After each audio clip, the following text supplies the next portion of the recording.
नमस्कार, आप देख रहे हैं द न्यूज पल्ट और मैं हूं आपके साथ पूजा। खबरों पर जाने से पहले एक नजर डालते हैं टॉप हेडलाइंस पर।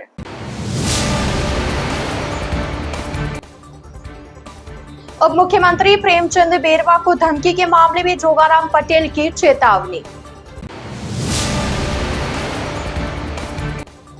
पूर्व मुख्यमंत्री वसुंधरा राजे पहुंची जालम सिंह रावलोत के निवास पर। रावलोत के पुत्र के निधन पर शोक संवेदना व्यक्त की। विवेक विहार थाना पुलिस ने नंदवान गांव में दुकानों के ताले तोड़कर चोरी करने वाले गिरोह का पर्दाफाश किया।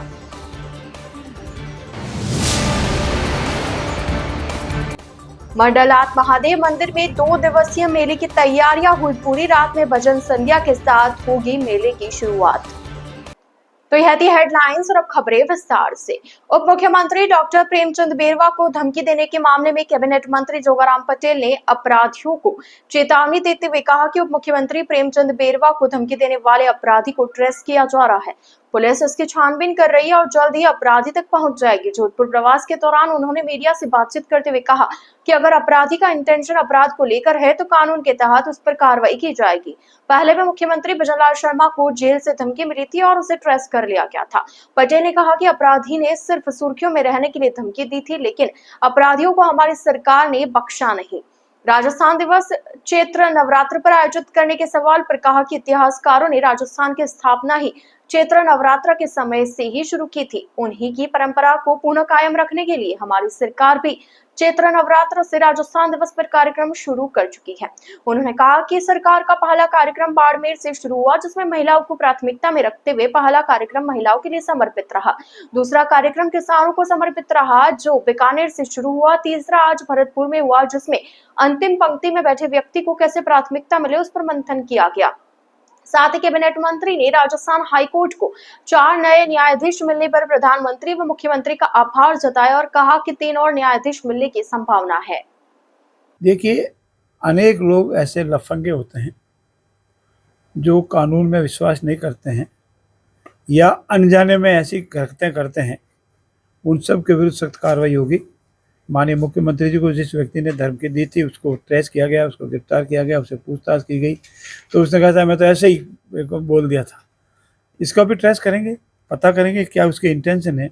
अगर उसकी इंटेंशन खराब नहीं है तो ठीक है। इंटेंशन खराब है तो उसके कानून के अनुसार, जो हमारे प्रचलित कानून है उनके अनुसार उसके विरुद्ध सख्त कार्रवाई होगी, ताकि भविष्य में ऐसी घटनाओं की पुनरावृत्ति नहीं हो। जानकारी होगी, फिर भी बता दूं कि जब राजस्थान का फॉर्मेशन हुआ, जिस दिन राजस्थान बना वो शत्रपदा एकम के दिन बना। शत्र शुक्ल एकम के दिन ही राजस्थान का फॉर्मेशन हुआ था। सरदार पटेल ने जिस दिन इसकी घोषणा की थी, जिस दिन अपनी भाषण दिया था, उस दिन शत्रपदा एकम थी और हमारा नववर्ष प्रारंभ होता है। सारे सृष्टि के नियम इससे नववर्ष के प्रारंभ होते हैं। किसान के कल्याण में गेहूं की फसल आती है, बाकी फसलें आती है, पतझड़ निकल जाता है, नई नई कोमलें आती है, नया वर्ष शुरू होता है। तो हमारे ऋषि मुनियों ने भी नववर्ष जो प्रारंभ किया वो अंग्रेजों की तरह नहीं, इसके पीछे सृष्टि की सारे ऋषियों मुनियों की रिसर्च के बाद किया। और हम भी चाहते हैं कि हमारा राजस्थान का जो फॉर्मेशन हुआ था, राजस्थान का जो गठन हुआ था, वो इसी प्रतिपदा के दिन हुआ था।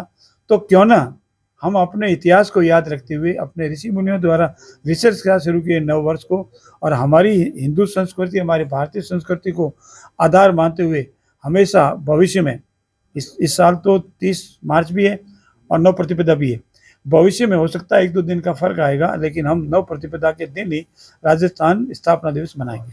और इसी के निमित्त 7 दिन का कार्यक्रम रखा गया है। पहले दिन का कार्यक्रम महिलाओं को समर्पित था। मातृशक्ति हमारी आदरणीय नरेंद्र मोदी जी ने बताया 4 जात है, उसमें से एक जाति हमारी महिला है, वो बाड़मेर से कार्यक्रम हुआ। कल किसानों को समर्पित था, हमारी दूसरी जाति है किसान, वो बीकानेर से समर्पित हुआ। और आज भरतपुर से जो हमारे अंतिम पंक्ति में जो व्यक्ति खड़ा है, जो हमारे समाज का बहुत बड़ा तबका है, उसको समर्पित है। और फिर आगे 7 दिन तक ये कार्यक्रम लगातार चलता है कि पूरे प्रयास, अनेक लंबे प्रयास के उपरांत हम राजस्थान उच्च न्यायालय को 4 न्यायाधिपति मिले हैं और 3 न्यायाधिपति शीघ्र ही मिलने की संभावना है। भविष्य में भी जो हमारी 50 की संख्या है, इसमें 4 न्यायाधीश मिलने से 38 हो जाएंगे। जो हमारी बाकी संख्या करीब रहेगी, 12-13 की कमी पेशी रहेगी, उसको भी शीघ्र बढ़ने का प्रयास करेंगे। हमारा पहला प्रयास है शीघ्र न्याय, सस्ता न्याय स्वरूप न्याय। प्रदेश की पूर्व मुख्यमंत्री वसुंधरा राजे गुरुवार को जोधपुर पहुंची। जोधपुर एयरपोर्ट पहुंचने पर भाजपा नेताओं एवं कार्यकर्ताओं द्वारा वसुंधरा राजे का भव्य स्वागत किया गया। वहीं इस दौरान राजे की एक झलक देखने के लिए शहरवासी भी बड़ी संख्या में पहुंचे। एयरपोर्ट से वसुंधरा राजे सीधे पूर्व विधायक जालम सिंह रावलोत के निवास पर पहुंची, जहां उन्होंने रावलोत के पुत्र के निधन पर शोक व्यक्त किया।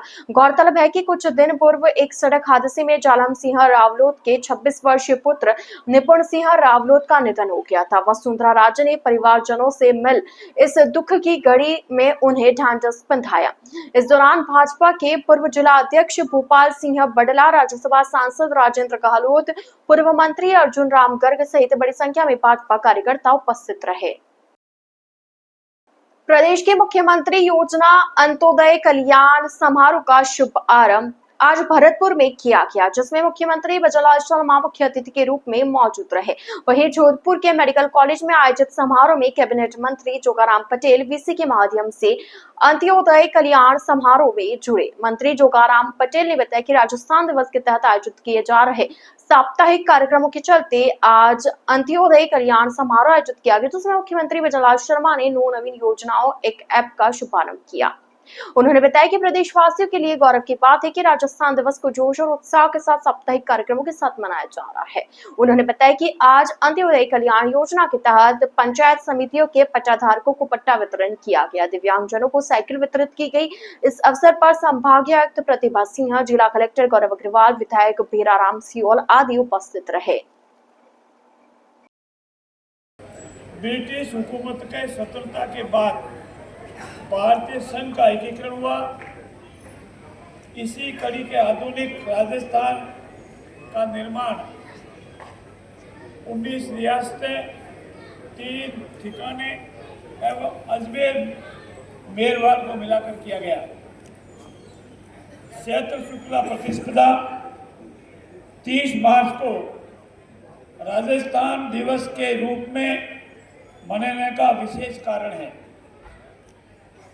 इस दिन 30 मार्च 1949 को संयुक्त राजस्थान में सबसे बड़ी रियासतें जैसे जयपुर, जोधपुर, बीकानेर, जैसलमेर का विलय हुआ और इस दिन एक सुखद वृहद राजस्थान का उद्घाटन लौह पुरुष सरदार वल्लभ भाई पटेल ने किया। राजस्थान के यशस्वी मुख्यमंत्री श्रीमान भजनलाल जी ने नववर्ष की स्थापना जो 30 मार्च को आती है उसके स्थान पर नववर्ष हमारा हिंदू संस्कृति के अनुसार प्रारंभ होता है। विक्रम संवत के अनुसार उस दिन प्रतिपदा को दिन मनाने का निर्णय लिया। राजस्थान की जब सर्वप्रथम स्थापना हुई थी उस दिन प्रतिपदा का दिन था और राष्ट्र के एकीकरण के सूत्रधार सरदार वल्लभ भाई पटेल ने जिस दिन अपना उद्बोधन दिया, उन्होंने कहा आज प्रतिपदा का नववर्ष है और मैं राजस्थान की स्थापना की घोषणा करता हूँ। सृष्टि में भी नववर्ष प्रतिपदा को नया वर्ष प्रारंभ होता है। हर वर्ग को कोई न कोई उस दिन खुशी मिलती है। किसान के खेत में खलिहान में फसल आती है, प्रकृति में परिवर्तन होता है, पतझड़ समाप्त होकर नई कूपलें आनी प्रारंभ होती है। इंसान के भी सर्दी का मौसम खत्म होकर पतझड़ का मौसम खत्म होकर दूसरा मौसम आता है।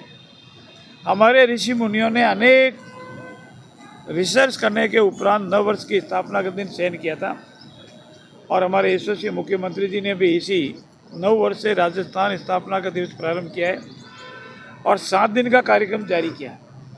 पहला दिन कार्यक्रम हमारी मातृ संस्कृति को समर्पित था, क्योंकि आदरणीय नरेंद्र मोदी जी ने ये बतलाया था कि हमारे भारत में 4 जातियाँ ही है और उनमें पहली जाति उन्होंने महिलाओं को बताई, मातृशक्ति को बताई और बाड़मेर से माननीय मुख्यमंत्री जी ने इस कार्यक्रम का आगाज़ किया। दूसरा कार्यक्रम किसानों को समर्पित था और कल बीकानेर से उन्होंने किसानों के सम्मान में अनेक सौगातें दी। मुख्यमंत्री किसान सम्मान निधि की राशि जारी की और किसानों से संबंधित अनेक घोषणाएं की और आज अंत्योदय से संबंधित कार्यक्रम भरतपुर से है। अंत्योदय हमारे समाज का बहुत बड़ा वर्ग है और हमारे दीनदयाल जी उपाध्याय ने अंत्योदय योजना प्रतिपादित की थी और श्रीमान भैरव सिंह जी साहब ने भी अपने शासनकाल के दौरान अंत्योदय योजना प्रारंभ की थी और ये विश्व प्रसिद्ध योजना हुई थी। आज अंत्योदय के नाम से विभिन्न वर्गों को चाहे साइकिल वितरण हो, चाहे पट्टा वितरण हो या अन्य कार्य हो, वो किया गया है और 30 तारीख तक ये निरंतर कार्यक्रम चलेगा। मैं पुनः आभार व्यक्त करता हूँ यशस्वी मुख्यमंत्री आदरणीय भजन लाल जी का। उन्होंने स्थापना दिवस को इतना भव्य बनाया, ऐतिहासिक बनाया और हर वर्ग को साथ लेकर कार्यक्रम किया है। इसलिए आज मैं जिला प्रशासन का भी बहुत आभार व्यक्त करता हूँ कि सभी पंचायत समितियों के जो पट्टा धारक थे उनको पट्टा दिया गया है और प्रधानमंत्री जी का जो स्कीम है स्वामित्व योजना, उस स्वामित्व योजना के तहत आज पट्टे भी दिए गए। जो हमारे विकलांग भाई है उनको साइकिल वितरण हुई है। हमारी जो बहनें हैं उनको कार्यक्रम हुआ है। अन्य जो हमारे वर्ग के लोग हैं उनको भी कार्यक्रम हुआ है। इसके लिए मैं उनका सबका आभार व्यक्त करता हूँ। जोधपुर के विवेक विहार थाना पुलिस ने नंदवान गांव में 2 अलग-अलग दुकानों के ताले तोड़कर नकदी और कीमती सामान चुराने वाले गिरोह का पर्दाफाश किया है। मामले में 2 बदमाशों को गिरफ्तार किया गया। इस गिरोह ने विवेक विहार के अलावा बोरानाड़ा, चौपाजनी, हाउसिंग बोर्ड और लूनी थाना इलाके में 6 से ज्यादा वारदात करने का खुलासा किया। विवेक विहार थाना अधिकारी दिलीप खदाव ने बताया कि नंदवान निवासी रमेश पटेल ने 23 मार्च को रिपोर्ट दी थी। रिपोर्ट में बताया कि 22 मार्च की देर रात करीब 12 बजे बदमाशों ने उसकी दुकान का शटर तोड़कर गले से 58,300 रुपए की नकदी और सिक्के चुरा लिए। उसी रात क्षेत्र में ही स्थित बालाजी किराना एंड जनरल स्टोर का भी शटर अज्ञात बदमाशों ने तोड़ दिया। बदमाशों ने 45,000 रुपए की नकदी व अन्य सामान चुरा लिया था। पुलिस टीम ने क्षेत्र में अपने स्तर पर छानबीन करने के साथ ही टेक्निकल डाटा खंगाला और आखिरकार बोरानाड़ा के करण भील और राजू को गिरफ्तार कर लिया। जोधपुर के पाल रोड आजाद हिंद मार्केट में एक दुकान के ताले तोड़कर 58,000 रुपए की नकदी चोरी की वारदात का खुलासा करते हुए देवनगर पुलिस ने 2 शातिर बदमाशों को गिरफ्तार किया। आरोपियों की यह कारस्तानी विभिन्न स्थानों पर लगे सीसीटीवी कैमरों की रिकॉर्डिंग में भी कैद हुई। एसीपी रविंद्र बोथरा ने बताया कि बिड़ला स्कूल के सामने पवन विहार निवासी मुरलीधर की ओर से 25 मार्च को देवनगर थाने में रिपोर्ट दी गई थी। इसमें बताया कि उनकी पाल रोड पर आजाद हिंद मार्केट में मुरली मोटर्स नाम से मोटर पार्ट्स शॉप है। 22 मार्च की रात 10 बजे वे रोजाना की तरह दुकान मंगल कर घर चले गए थे। सुबह 7 बजे जब वे दुकान पहुंचे तो शटर के ताले टूटे मिले। अज्ञात बदमाशों ने गले में रखे 58,000 रुपए की नकदी चुरा ली। इस वारदात का खुलासा करने के लिए देवनगर थाना अधिकारी सोमकरण के नेतृत्व में विशेष टीम गठित की गई। लगातार मशक्कत के बाद आखिरकार पुलिस ने मसूरिया नट बस्ती निवासी अविनाश और उसके साथी सुनील को गिरफ्तार कर लिया। पुलिस अब इन दोनों बदमाशों से पूछताछ कर चोरी की अन्य वारदातों का पता लगाने का प्रयास कर रही है। शहर के निकटवर्ती गांव खाड़ा रंधीर के लोगों ने जिला प्रशासन से नगर निगम के परिसीमन व पुनर्गठन के दौरान उनके गांव को शामिल करने की मांग की है। इसको लेकर आज ग्रामीणों ने एडीएम को ज्ञापन भी सौंपा। ज्ञापन में बताया कि खाड़ा रंधीर शहरी क्षेत्र के सबसे नजदीक व निगम क्षेत्र से जुड़ा है। राजस्व ग्राम है जिसे निगम में सर्वप्रथम लेना चाहिए, लेकिन इस राजस्व ग्राम की अनदेखी की जा रही है और निगम क्षेत्र से 15 किलोमीटर दूर गांव को निगम में सम्मिलित किया जा रहा है, जो यहां के निवासियों के साथ सरासर अन्याय है। ज्ञापन में शहरी क्षेत्र के सबसे नजदीक गांव को नगर निगम की सीमा में सम्मिलित करने की मांग की गई। ऐसा नहीं होने पर आने वाले समय में चुनाव बहिष्कार की चेतावनी भी दी गई। खाड़ा रंधीर जो कि बिल्कुल शहरी सीमा क्षेत्र के बिल्कुल लगा हुआ है, डिगाड़ी के हमारी जैसे कॉलोनी है नैनोमैक्स, उसमें डिगाड़ी का आधा खसरा लगा हुआ है, फिर खाड़ा का खसरा लगा हुआ है। आज उस कॉलोनी को ये लोग अवॉइड कर रहे हैं, उस खाड़ा रंधीर को ही अवॉइड कर रहे हैं और बन्नार जैसे क्षेत्र को निगम में शामिल करने की कोशिश कर रहे हैं। बल्कि निगम क्षेत्र से सिर्फ 5 किलोमीटर की दूरी पे हमारा खाड़ा रंधीर स्थित है और हम सभी ग्रामवासी पहले भी आवेदन यहाँ दे चुके हैं और दोबारा आज फिर देने आए हैं, क्योंकि आज की अखबार में हमने पढ़ा है कि बन्नार जैसे क्षेत्र को लिया जा रहा है और हमें पीछे छोड़ा जा रहा है। तो हम इनसे निवेदन करने आए हैं कि इस आपत्ति को हमारी दर्ज किया जाए और खाड़ा रंधीर को निगम में शामिल किया जाए। ये है उधम के खाड़ा रंधीर आदि पंचायत में हमारे आदि एवेन्यू आ रही है और एक जगह प्लाजा है वो रेरा थ्रू अप्रूव है, तो भी मैं मूलभूत सुविधाओं वंचित हूँ। तो हमारी आई रिक्वेस्ट है कि मोने भी सम्मिलित किया जाए और ताकि मोरे भी कहीं कल्याण हो जाए, कहीं फायदे हो सके। नहीं तो फिर एजिटेशन करेंगे और उसके हिसाब से फिर गवर्नमेंट जिम्मेवार होगी। राज्य सरकार ने नगर निगम का परिसीमन करने के लिए प्रस्ताव मांगे थे। उसके अंदर खाड़ा रणधीर राजस्व ग्राम ने भी प्रस्ताव भेजा। उसके बावजूद कुछ राजनेता अपने निजी स्वार्थ के कारण जो 15 किलोमीटर दूर गांव है नगर निगम कार्यालय से, उनको तो ले रहे हैं, लेकिन खाड़ा रणधीर ग्राम पंचायत जो मात्र 5 किलोमीटर है, उसको अपने निजी स्वार्थों से कुछ जननेता बाहर रख रहे हैं। इसी के विरोध में और खाड़ा रणधीर ग्राम पंचायत को नगर निगम में शामिल करवाने हेतु आज ज्ञापन दिया गया है। और ज्ञापन में हमने एडिशनल कमिश्नर साहब को कहा है कि अगर खाड़ा रणधीर ग्राम पंचायत को अति शीघ्र नगर निगम परिसीमन में नहीं लिया गया तो आने वाले दिनों में जो भी चुनाव आएंगे हम उनका विरोध करेंगे और किसी भी जनप्रतिनिधि को हम खाड़ा रणधीर ग्राम पंचायत में नहीं घुसने देंगे। खाड़ा रणधीर ग्राम पंचायत को नगर निगम में शामिल किया जाए।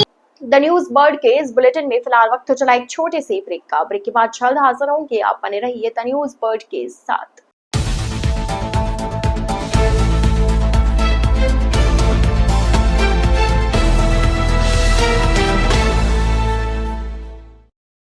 ब्रेक के बाद आपका स्वागत है।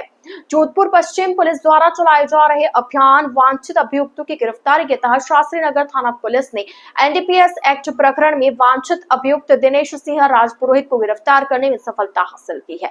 शास्त्री नगर थाना अधिकारी जुल्फिकार ने बताया कि आरोपी को गंगाना रोड किनारे चाय की थड़ी से दस्तयाब किया गया।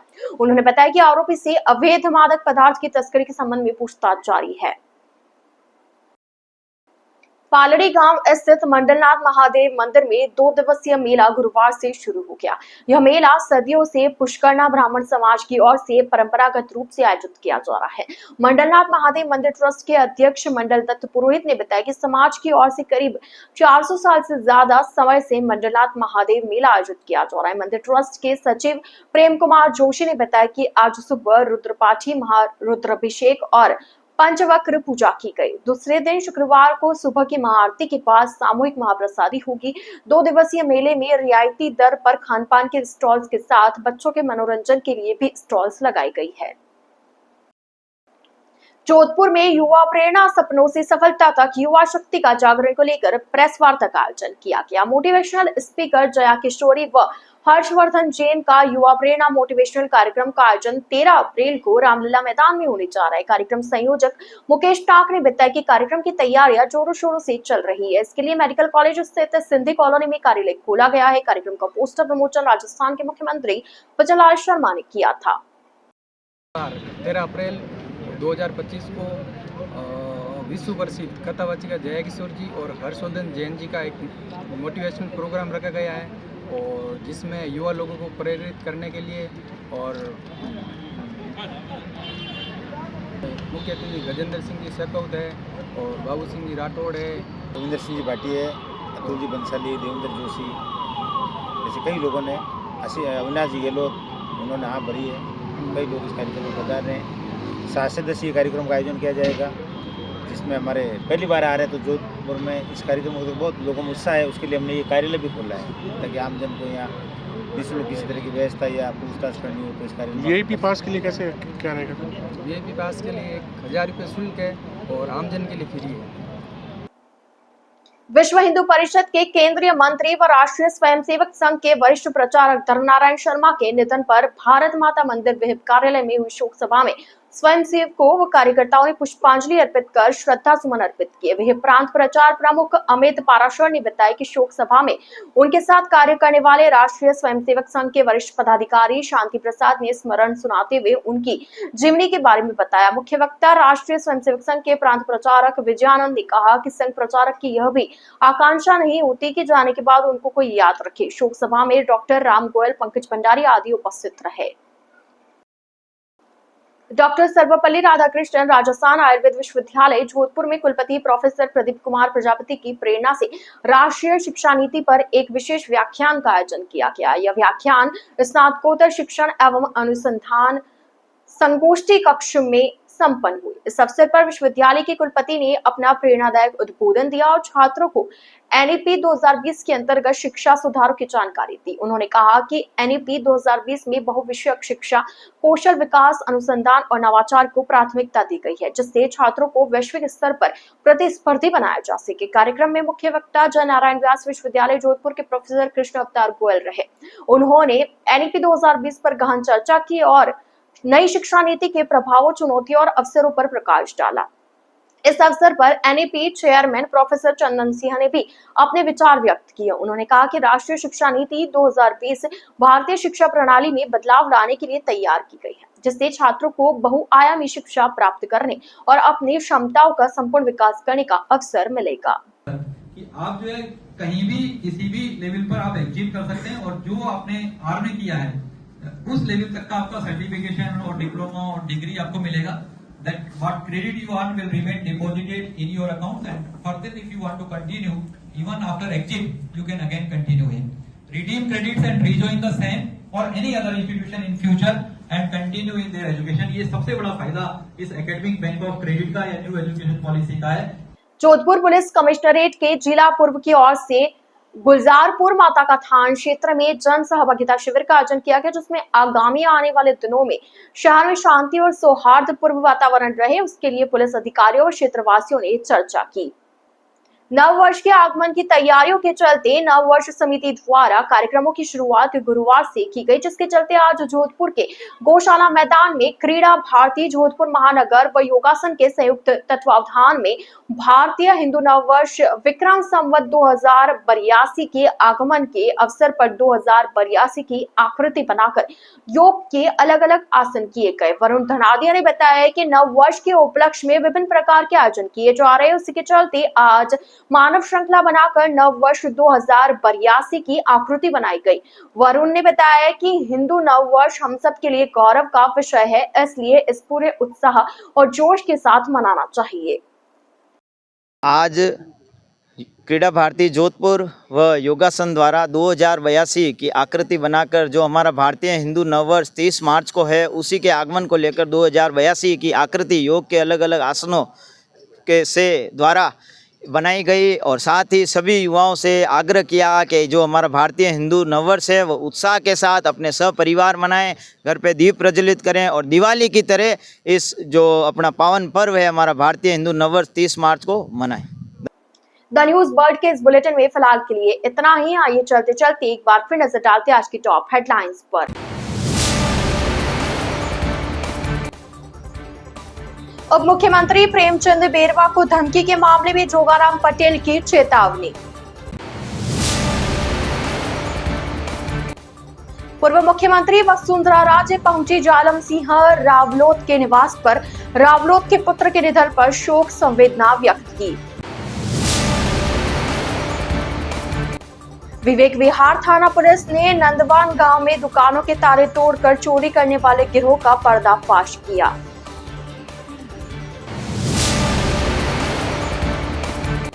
मंडलात महादेव मंदिर में 2 दिवसीय मेले की तैयारियां हुई पूरी। रात में भजन संध्या के साथ होगी मेले की शुरुआत। तो अब दीजिए इजाजत पूजा को और आप इसी तरह बने रहिए द न्यूज वर्ल्ड के साथ। नमस्कार।